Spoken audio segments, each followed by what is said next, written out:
গ্রামের নাম পলাশপুর। সেখানে বসবাস করত হরিশ ও তার পরিবার। হঠাৎই একদিন গিন্নি, ও গিন্নি, বলছি আসো নাকি তুমি? নগেন, নগেন, তোর মা কোথায় রে? একটু পাঠিয়ে দিবি রে বাবা। হ্যাঁ বাবা, বলো, কেন পাঠাবো না মাকে? বলো তো। আর তুমি কি বা বলবে আমাকে বলো, আমি গিয়ে মাকে সবটা বলছি। আমাদের জমিটাতে যে একটা গুপ্তধন।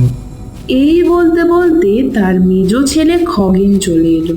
খগেন আসাতে বাবা চুপ হয়ে গেল। তখন নগেন বলল, হ্যাঁ বাবা, বলো, কি যেন গুপ্তধন নিয়ে বলছিলে? আমি আর বেশিক্ষণ বাঁচবো না রে। তোর মাকে এবার একটু ডেকে দিবি রে। এই খগেন, খগেন, দাঁড়িয়ে দাঁড়িয়ে দেখছিস কি? শুনছিস না? যা, মাকে ডেকে নিয়ে আয়।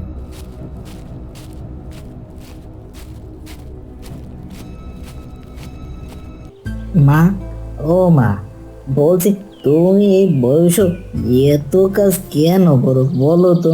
যাও যাও, তুমি ঘরে যাও বাবু, আমি তোমার কাজটি সেরে দিচ্ছি। কি আর করবো রে বাবা, বলো তো। বৌমাগুলো তো কোনো কাজ করে না। এই তো হয়ে এসেছে, তুই যা, আমি কাজ সেরে চলে আসছি।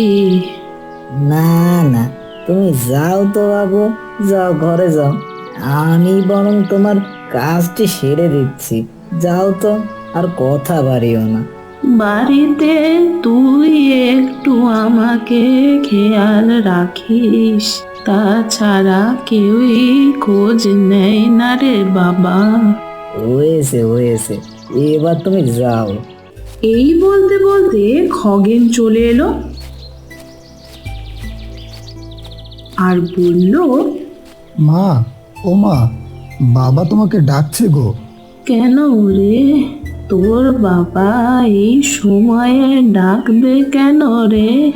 আর বলো না, বাবা বলেছে আমি শেষ নিঃশ্বাস নিতে চলেছি, আর কি যেন বলবে মনে হয়, তাই তোমাকে ডাকছে। বলিস কি? চল চল তাহলে। হ্যাঁ মা, চলো তো এখন। এই বলে তারা চলল ঘরের দিকে, আর গিয়ে বলল, কি হলো তোমার? বলছি কি, মন দিয়ে শোনো। ও হ্যাঁ, ছেলে ও বৌমাকে একটু বাইরে যেতে বলো। বাবা, তোরা বাইরে গিয়ে দাঁড়া, আর হাবু তুই থাক। কেন বাবা, কি আর বলবে? আর আমরা থাকলেই বা কি হবে? তোদের বাবা যেটা বলছে সেটা শোন। তারা সকলে বাইরে চলে গেল। এখন যেটা বলতে যাচ্ছি, তোরা সেটা মন দিয়ে শুনিস রে।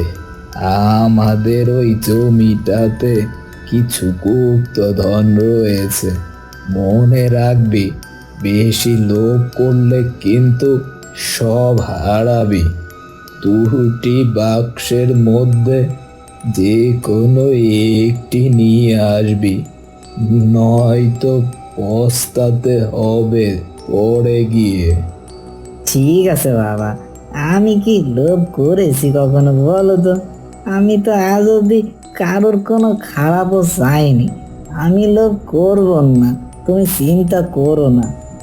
আর বাইরে গিয়ে খগেন তার দাদাকে বলল, নগেনদা, ব্যাপারটা কি রে? আমাদের এভাবে বাইরে যেতে বললো। বাবার জমি জমা আর গুপ্তধন নিয়েও কি যেন বলছে মনে হলো। হ্যাঁ রে, তাই তো শুনলাম। তবে কি গুপ্তধন হাবুকেই দিয়ে দিল রে? হায় হায় রে, এই আমাদের সব কিছু ওই ছোট ছেলেকে দিয়ে গেল।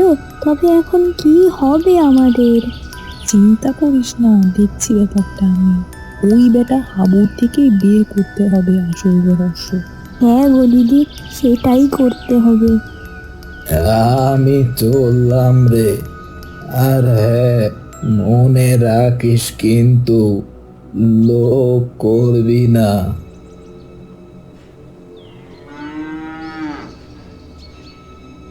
মা, ও মা, খেয়ে নাও তো, আর কথা বাড়িও না। না খেয়ে আর কতক্ষণ বসে থাকবে শুনি? শোনো দিদি, ওই বেটা হাবুকে ভালো মতো খেতে দিয়ে ওর থেকে সবটা জেনে নিতে হবে আমাদের। হ্যাঁ, বুদ্ধিটা বেশ ভালো, কিন্তু ও তো জাতে মাতাল, আবার তালে ঠিক। কি করি তবে? তুমি চিন্তা করো না, দেখোই না কি করি। এরপর তারা সকলে খেয়ে দিয়ে ঘুমিয়ে পড়ল। পরের দিন সকালে মা, আর দিন আমি ঝাড়ু দিচ্ছি। আমি থাকতে আপনি কেন ঝাড়ু দেবেন শুনি? এইভাবেই হাবু ও তার মার থেকে রহস্য জানার জন্য বউগুলো আর ভাইগুলো বাড়ির সকল কাজ করে।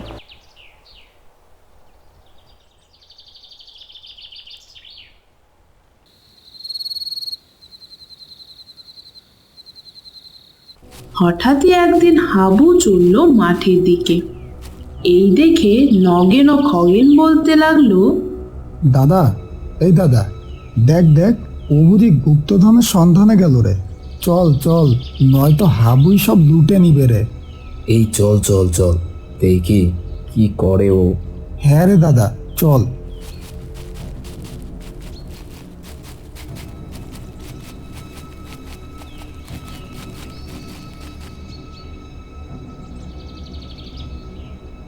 তাহলে দেরি না করি, তবে বেলাটাও শেষ হতে চলছে। বাবা বলেছে ওই মাটির নিচেই আছে গুপ্তধন। আমি যাই তাহলে। এসব কিছু শুনে নগেন ও খগেন বলল, দেখছিলি ভাই, আমি বললাম না তোকে? কি যে বলো দাদা, তুমি আর কোথায় বললে? বললাম তো আমি। সে যাই হোক, তবে চল এখন যাই তাহলে। আমরা বরং রাতেই আসবো এখানে। ও একা একা এই মাঠে খুঁজে পাবে বলে মনে হয় না। চলো তবে, ও দেখে ফেললে নয়তো সব কিছু শেষ হয়ে যাবে। এই বলে তারা চলে গেল বাড়িতে।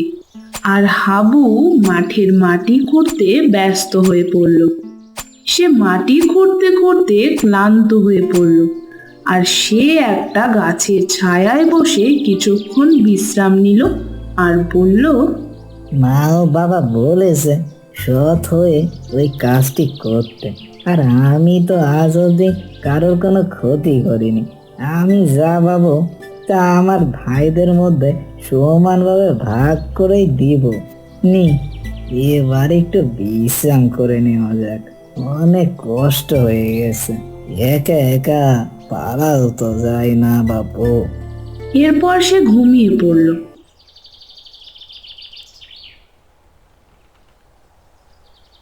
আর ঘুম থেকে উঠে দেখলো সন্ধে হয়ে এসেছে।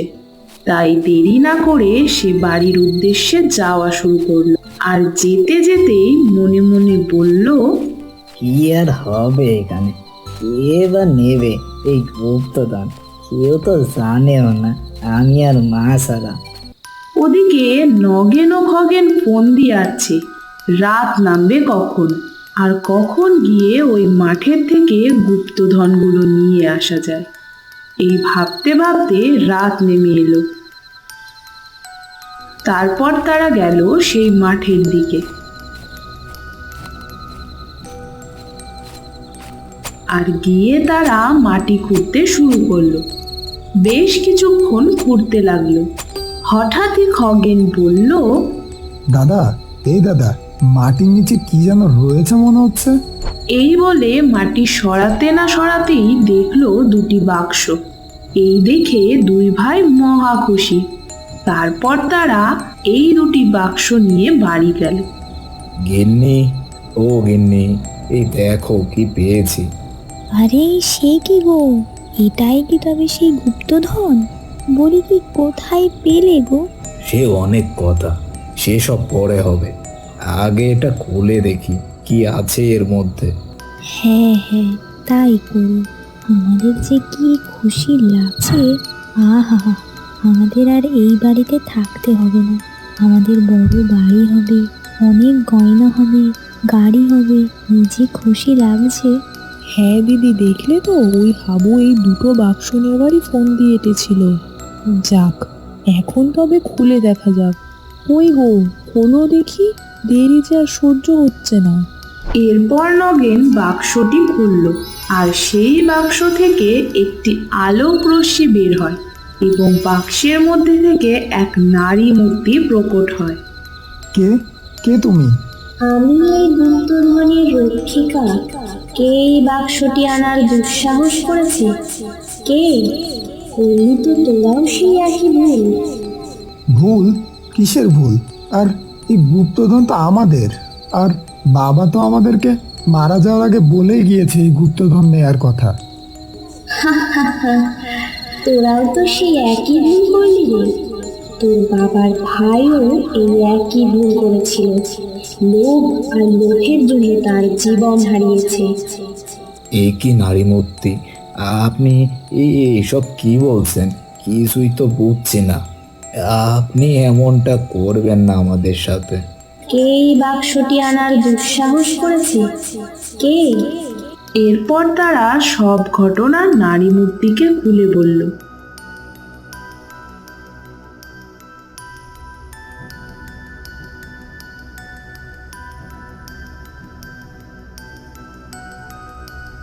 এসব শুনে নারী মূর্তি বলল, তোরা মিথ্যা বলেছিস, আর লোভে পড়ে তোরা এই দুটো বাক্স এনেছিস। তাই তোরা দুজনই সমান শাস্তি পাবি। এই বলে নারী মূর্তি তাদের ওপর জাদু করে তাদের পুতুল বানিয়ে বাক্সের মধ্যে বন্দি করে ফেলে। তারপর সেই বাক্স দুটি হাওয়ায় মিলিয়ে যায়। তো বন্ধুরা, কেমন লাগলো আমাদের আজকের এই গল্পটি? ভালো লাগলে অবশ্যই আমাদের চ্যানেলটিকে সাবস্ক্রাইব করে দিও। ধন্যবাদ।